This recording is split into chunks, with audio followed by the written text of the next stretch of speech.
Hey y'all, it's Tuesday. So thank you for joining me for another Transparency Tuesday video. This week I wanted to talk about therapy. Like finally do the video on therapy. I've been saying that I was going to do it, and I kept letting other topics overshadow me doing this video, but I do think that it's needed. It's definitely needed. And for anybody out there after the end, if you need some assistance, I have links and resources for you if you want to reach out and ask me some questions. You know, that's never an issue. So I wanted to talk about my experience with therapy and what led up to me eventually, you know, going to therapy and reaching out for assistance. It was a lot of things that happened between 2012 and 2014. It was a really, you know, those were two hard years, especially 2012 to 2013.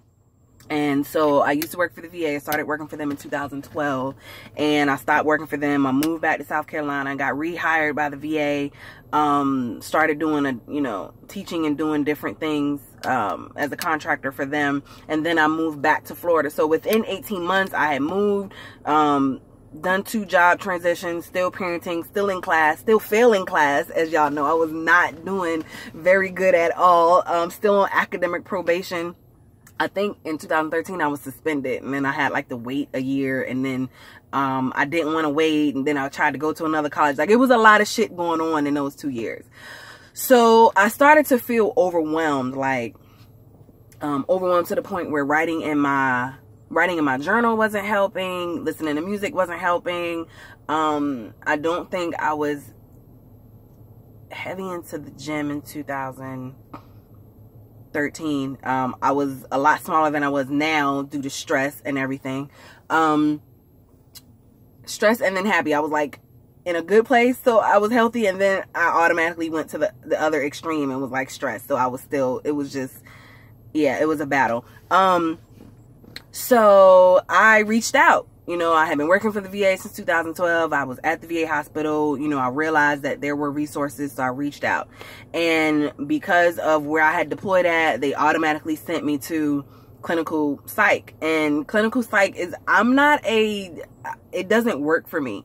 You know, I always think of it like this cold experience, because my experience was cold. And so I realized that that's not fair, because clinical psych, you know, works for some and it doesn't work for others.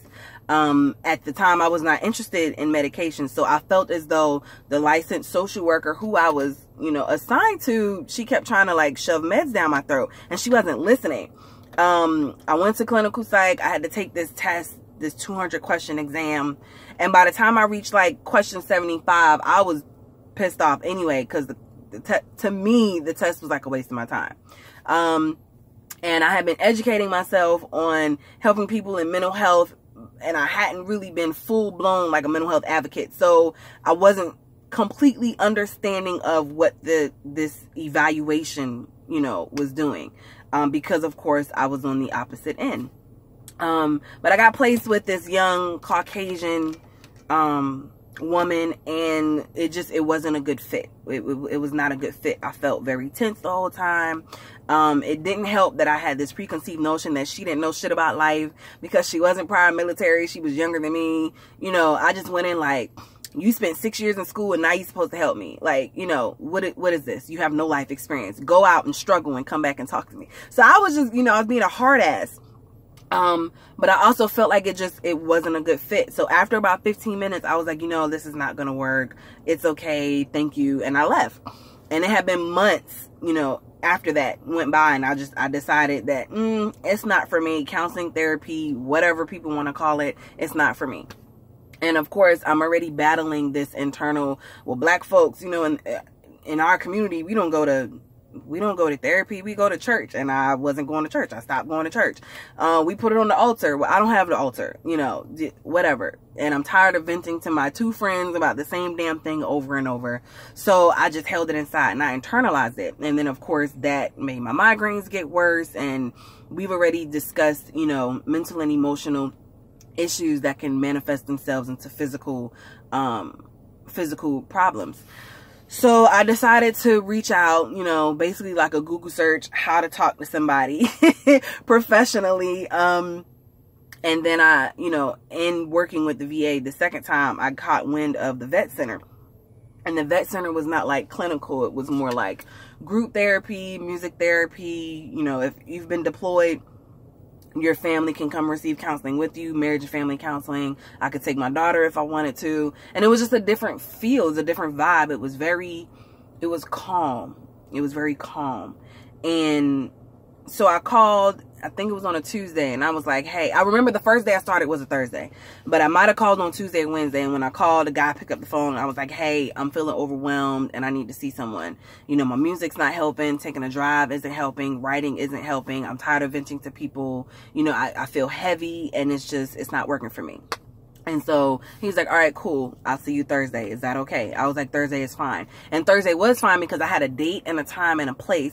And to me, it was like, whew, okay, I have this, you know, A, B, and C. When I get there, we're going to go through a list of shit that don't work. We're going to go through a list of solutions, and I'm going to be all right come Friday. Of course, that's not how therapy works. When you get there, well, when I got there, I was kind of anxious. I felt emotionally anxious, and I was just like, okay, I'm about to go talk to this stranger about, I don't even know what I want to talk about. I just know I need to talk. And so I get there, and it's this white guy. And I'm like, let me just, if I don't do this today, I'm never coming back. So I go in, and I sit down, and he was like, what's up? And I was like, all right, I'm broke. You know, I shared this with y'all already. I was like, yo, I'm broke. Fix me. Like, what we got to do? Like, you know, this is a list of shit. This is what we got to do. You know, you tell me what to do, and I'll do it, and then we good. And he was like, well, first of all, you know, good morning. You're not broke. There's nothing about you that needs fixing. You know, there are certain parts of you that need healing, but you're definitely not broke. He was like, you may be one of my more challenging, challenging clients, because you're smart and you know what's going on, and sometimes we can kind of get in the way of our own healing. That's another video. So it ended up being a really great fit. We vibe really well. You know, some of the things he said to me in the beginning kind of stuck with me as far as like not being broke, but needing healing. And he said that my soul was fogged, and I was trying to navigate through this fog, you know, and I couldn't see. And so it was just a few things that he said that stuck with me, that I felt, that I emotionally and spiritually felt like it was a good link. And so we ended up working together for 2 years. And what's so crazy about it is that was March 25th, and 2 weeks later, I found out about Thomas. So I needed to be there. It was only divine synchronicity that I ended up walking into, you know, the vet center, in his office at that time. And matter of fact, he was the one that picked up the phone. So I am forever grateful to that counselor, that therapist that assisted me in, you know, back on track with school and back on track with my, you know, personal life and emotional, you know, stability, I guess, without making me feel like I had to take medications. To this day, I still have not taken anything. And it's been offered and it's been prescribed, and it's like, hey, this is a just in case you need it. And I never felt like I needed it. And I work with people every day who do, and I'm for it. You know, I'm for it. If that's what you need to kind of keep your anxiety low, to keep your mood stabilized, keep your depression at bay, I am all for it. I think I was just scared, you know, initially when it was first offered by that first licensed social worker, because it was like, here, take this. And I was like, I don't know nothing about drugs. Like, you're not going to educate me first. You're just going to tell me to take this, and I don't know what it is. And what if the side effect is headaches, and I already get headaches, and then I'm extra. So it was a lot behind that decision, and we can talk about medications another day. But my experience with therapy was pleasant the second time around. It did not work the first time, and so I do want to encourage you that if you've tried therapy and it didn't work the first time, that's okay. You have to reevaluate your therapist, just like you reevaluate your tribe and your team. I had a very, very, very positive experience for those 2 years. There was no written plan. There was no pie chart. There was no Excel spreadsheet. Whatever my spirit was feeling, he allowed my spirit to feel that. And it was very, very crazy how the fit was so orchestrated, you know, just, it worked for me.